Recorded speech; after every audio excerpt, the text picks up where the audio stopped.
What is going on, guys? JD from New York here. Thank you so much for stopping by the channel tonight. This is your official NXT review for tonight's show, October 11th, 2017. And I pray to the YouTube gods that my NXT review does not get flagged down.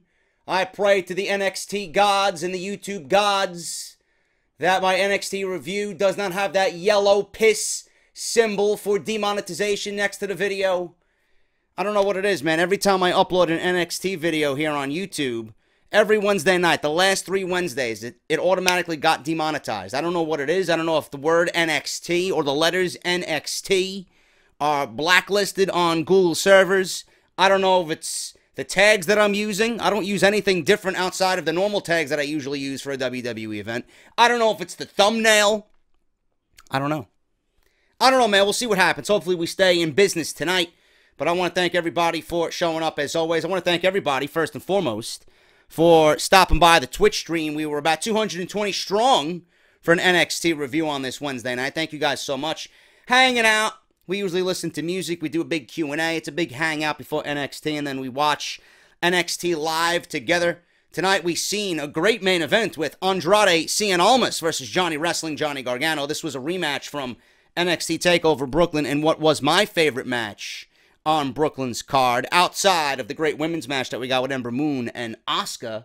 Asuka's last match in NXT as she retained the NXT Women's Championship, and then, obviously, as we all know, relinquished the title, and she's about to be fed to Kevin Dunn on Monday Night Raw. So that's that. We also had Lars Sullivan in action, the Street Profits in action. We had the first of a few triple threat matches to determine #1 contenders for the NXT Women's Championship that is now vacant. We have Kairi Sane winning the Mae Young Classic. She's already in NXT TakeOver Houston, or AKA War Games, in that Fatal 4-Way match. Tonight we're going to find out who's going to be joining her in that Fatal 4-Way match for the vacant NXT Women's Championship. So we got a lot to talk about tonight, man. Plus, the Undisputed Era fucked over Sanity in a very, very clever way tonight.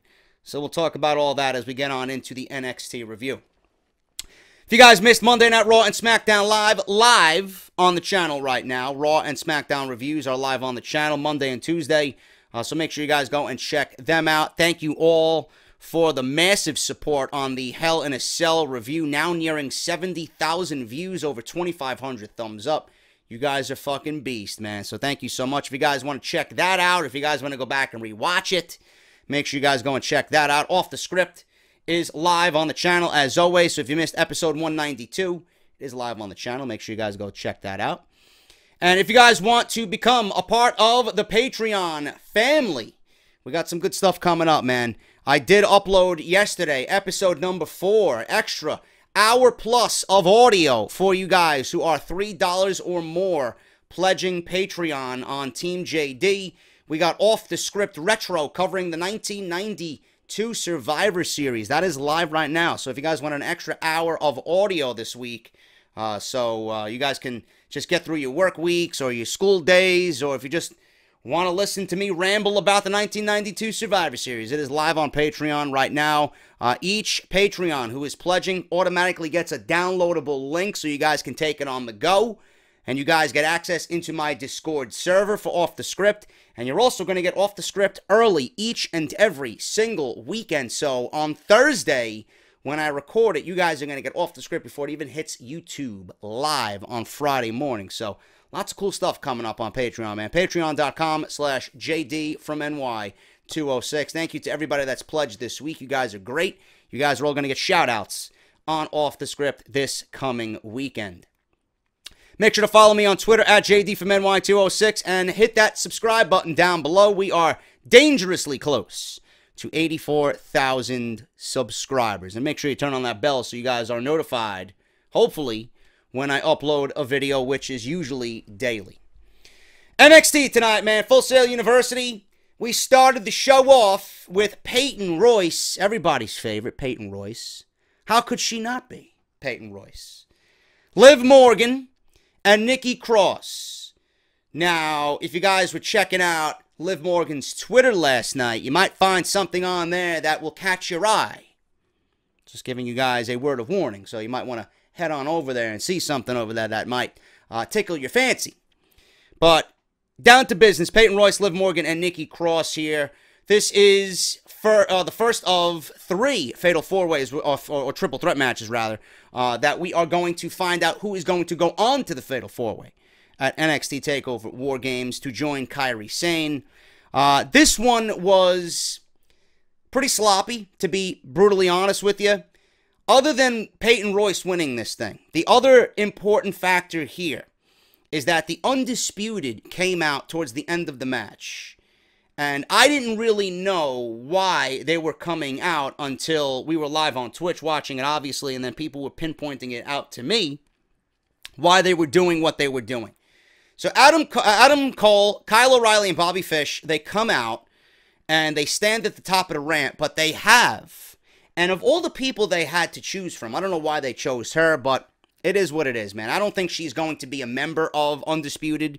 I don't think she's going to play a factor in Undisputed. If she does, I would be very disappointed. I think there is a lot of other better choices out there to join Undisputed as far as a female presence goes. But we had Undisputed at the top of the ramp, and they had Tainara Conti, who was the Brazilian Jiu-Jitsu artist who was in the Mae Young Classic. She was wearing all red. And Adam Cole told her to go down to the ring and just kind of interfere in the match. And she went right after Nikki Cross. So I love that the Undisputed is not really getting involved, but then they are getting involved. They pretty much told Tainara Conti to go in there and fuck over Nikki Cross because of their ongoing feud right now with Sanity. So Tainara Conti got in the ring. She distracted Nikki Cross. She came in the opposite side and went out the other side of the ring. She distracted Nikki Cross to the point where it gave Peyton Royce the victory. So she comes into the ring. She trips up Cross. She doesn't really do anything else besides trip up Nikki Cross. Cross then neck breakers both Royce and Morgan. But then Tainara Conti pulls her out as the referee was about to hit a 3 count and give Nikki Cross the match. So Nikki Cross hit her finisher, and Tainara Conti messed that up for Nikki Cross to go on and advance to NXT TakeOver War Games. So they start chasing each other around ringside. Royce then catches Nikki Cross in a beautiful fisherman suplex, a.k.a. Perfect Plex. Mr. Perfect would be proud, bro. The bridge that Peyton Royce gets on her finishing move is absolutely a thing of beauty, man. So we got Peyton Royce advancing to join Kairi Sane at NXT TakeOver War Games. She is the first of 3 winners here that we're going to get over the next coming weeks in these triple threat matches with the women in the females division for NXT. Peyton Royce pins Nikki Cross with a fisherman suplex. 7 minutes and 16 seconds, and she advances to NXT TakeOver Houston, a.k.a. War Games. So I like that. The Undisputed, they're not directly going after Eric Young and Alexander Wolf and Killian Dane. They stuck it to Nikki Cross tonight, and I really like that.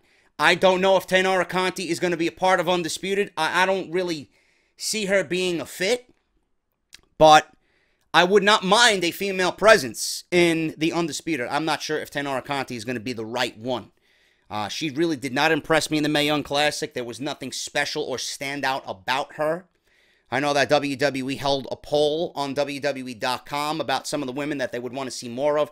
Tainara Conti, and I'm not sure if this had to do with an influx of Brazilian fans to WWE's website, but Tainara Conti blew the other choices, whoever was there with her on that list, out of the water. So there's a reason why they brought her on into NXT. So we'll see what happens with Tainara Conti moving forward if she is indeed a new member of Adam Cole's Undisputed with Kyle O'Reilly and Bobby Fish. Lio Rush, his re-debut after it got messed up by the Velveteen Dream the week before. Lio Rush going one-on-one with the man who fucked over his debut last week. Indeed, Patrick Clark, the Velveteen Dream, man. This was the perfect squash match for Lio Rush. Now, a lot of people were already on Lio Rush's case. How could he lose? Why would they book Lio Rush to lose? How could they give him a loss in his debut match? Blah, blah, blah, etc., etc., etc. These are the people that you need to teach them a lesson, bro. They don't really understand the business, okay? Watch the match again if you must. Lio Rush is incredibly over already. There was a sequence in the match where he was doing these Matrix-like moves. Flipping over, bending over, avoiding kicks, avoiding punches. He was moving in there like you would expect a 160-pound guy to do. Okay? Lio Rush got a standing ovation for just 15 seconds of doing flips and bends and just avoiding the damage or the offense that the Velveteen Dream was trying to dish out. He got a standing ovation. Full Sail University, in unison, all 500 of them, started chanting Lio. So he's over. And he's going to be over. He's going to be even more over than what we've seen tonight, because that isn't even a fucking glimpse of what Lio Rush is capable of. So if he's that over already, imagine when they see what he really could do. It's not the end of the world, people. Lio Rush is going to be around in NXT for a very long time. And I'll even go out on the limb and say that Lio Rush, I would love to see Lio Rush challenge one of these days, when the time is right, for the NXT World Heavyweight Championship. That's what I would love to see. Now, I know a lot of you guys out there, oh, I can't see any credibility in Lio Rush. He's a fucking vanilla midget. He's small. He's got a big head. He's 150, 160 pounds. How could he take this guy seriously? There's just some guys that you gravitate towards. You might not like Lio Rush. He might not be your cup of tea. But I called Lio Rush matches in House of Glory. I know what the guy can do when you put him out there for 25 fucking minutes. I know what he can do. And I like what he brings to the table. Sue me. So him losing here really is not going to damage Lio Rush in any way possible. On top of that, the Velveteen Dream, he's in a feud right now with Aleister Black. Aleister Black is undefeated. Why would you want the Velveteen Dream losing on the road to a Aleister Black match at TakeOver War Games? Doesn't really make sense. The reason why they put these two together is A, because it made sense storyline-wise going back to last week, and B, these guys are very, very good together. There's a reason why they're real-life friends. There are reasons why they worked together in the past. They were tag team partners. If anybody knows Lio Rush, it's Patrick Clark. So, I like the pairing because Patrick Clark was going to take care of Lio Rush in his debut match. I like it. There's nothing wrong with that. And Patrick Clark is easily becoming one of my favorites in NXT. The guy is fucking athletically phenomenal, man. The height that this guy gets on his elbow drop, the way he just oozes charisma, I didn't like the gimmick at all. And I say this week in and week out every time I see the Velveteen Dream. I didn't like the gimmick at all. I thought this was just a knockoff, 2017 version trying too hard of Goldust. I thought this was one of those gimmicks in NXT that looked like Adam Rose, that had a very, very small ceiling, that if it got to the main roster, it would go nowhere. More times than not, NXT talent's going to go nowhere on the main roster anyway. But this guy is really making a case to everybody to take him seriously. And I'm damn well sure taking him seriously, man. I can't wait to see what him and Aleister Black do at TakeOver War Games, man. This was a great match. This was a perfect squash match. Barely went 3 minutes. Velveteen Dream, Patrick Clark, beat him with a purple Rainmaker. He beat Lio Rush with the elbow drop off the top rope. Patrick Clark was on the second turnbuckle.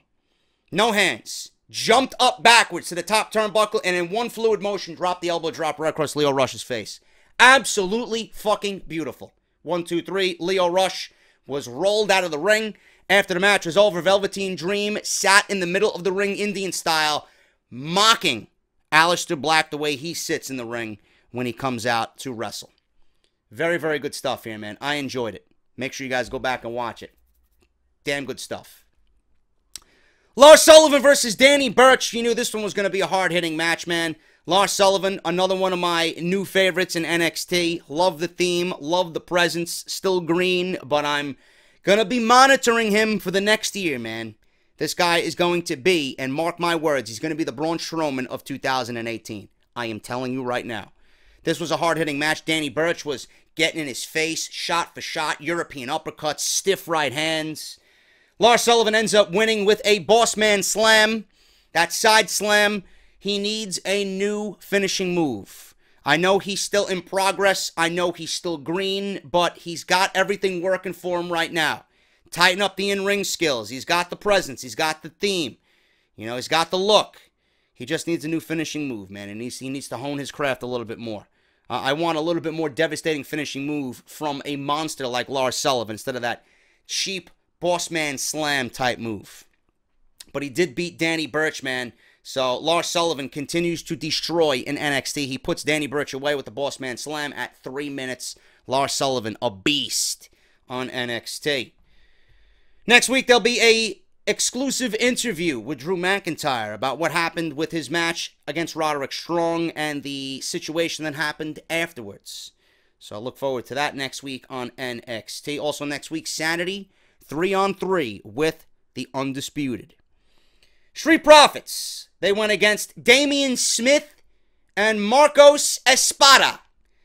These guys, I don't know where the fuck they found these guys at, bro, but I can tell you they found them in some Mexican joint down the street. They were probably doing fucking dishes in the back, and they said, you know what, you guys want to have the night off? You want to wrestle the Street Profits on NXT tonight? Yeah, fantastic. They made a little bit more than what they would do bussing tables. So there you go. Damian Smith, I don't know who was who here, but one of them looked like fucking Johnny Polo, a Mexican version of Johnny Polo. Some people were saying this was a knockoff Super Crazy and Psychosis tag team. Somebody in the chat tonight said he looked like a Mexican Jeff Hardy, the guy with the purple hair. I don't know who was who, but this match barely went a minute. 53 seconds. Street Profits beat these two bums that they just hired off the street somewhere in Orlando, Florida. Listen, Street Profits are great. They got a ton of charisma. Tag team division NXT looks like it's coming along quite nicely. Enough is enough already with the squash matches, man. We've seen it with Braun Strowman. We've seen it with Nia Jax on the main roster earlier in the year. Enough is enough, man. It's time to give the Street Profits some credible tag team names that they can start going over. It's time to start seeing the Street Profits do more than, you know, stir a drink or, you know, seeing Montez Ford just come in and do flips and fucking act like a clown and then jump off the top rope for a frog splash. I know these guys are much more than what they are doing right now. Put them in the ring with a TM61. Put them in the ring with, I don't know who else is on NXT right now. Put them in the ring with Sabatelli and Rick Moss. Give these guys some competition. Enough of these jobber squash matches. We know that these guys are capable of doing more. Let's see it. I want to see more than 1 minute from the Street Profit. That's all I'm saying. Next week, Ember Moon versus Ruby Riott versus Sonya Deville in a women's title qualifying match for War Games. I don't need to read spoilers to see who or understand who's going to win that match. There's no reason why Ember Moon should not advance to take over War Games for the Fatal 4-Way. Johnny Gargano versus Andrade Cien Almas in a TakeOver Brooklyn rematch. I love these two. I think these two are fucking fantastic. Andrade Cien Almas has that weaselly, slimy heel character down to a T. He's got Zelina Vega in his corner. Johnny Gargano, the over babyface, the underdog. You fuse those two personalities and characters together, man, you're going to get a good match. Almas is one of the best in-ring performers that NXT has. Johnny Gargano, one of the best in-ring performers NXT has. Plus, he's got Daniel Bryan DNA flowing through his veins. So there's no reason why Johnny Gargano is not going to be liked by everybody. Also, side note, I love his theme music. Not my type of music when I'm listening to music, as you guys know if you're watching me on Twitch, but the theme music for Johnny Gargano, man. You know, you ever listen to a theme music or a theme song and you hear it, and when you hear it, you can just envision it after a big title win and everybody going crazy. I see that with Johnny Gargano's theme music, man. I really like it. I really dig it. And I made a point here, and some people were saying, well, Baron Corbin's theme music is only 3 weeks old. You know, Johnny Gargano's new theme music made NXT, not NXT, well, he is part of the NXT roster in 2K18, but Johnny Gargano's theme music made WWE 2K18. Now, he hasn't had that song for long. He's had it since the summer. He's had it since Brooklyn, right? So, Baron Corbin has had his theme music for a little bit now. You know, they've altered it over the last couple of weeks, but he's had his theme music for about a month and a half or so, his new theme music. Why isn't Baron Corbin's new theme music in WWE 2K18? Why do we have to see the video game and see the entrances on YouTube from all the big guys, and I see Baron Corbin with his old theme music and his old entrance? That just speaks laziness to me, man. That really speaks laziness to me. And it's only theme music. You mean to tell me you can't insert his new theme music over the old one in the video game? The game isn't even out yet. Give me a hot fix. Give me an update. At least make the game up to date. Why is Baron Corbin coming out to his old theme music, man? That's not what we're hearing now. I don't like it. But I do like Johnny Gargano's new theme. Andrade Cien Almas and Johnny Gargano, man, this was not as good as their TakeOver match. Some might say it was better in the ring compared to TakeOver. I'm not even going to go that far, man.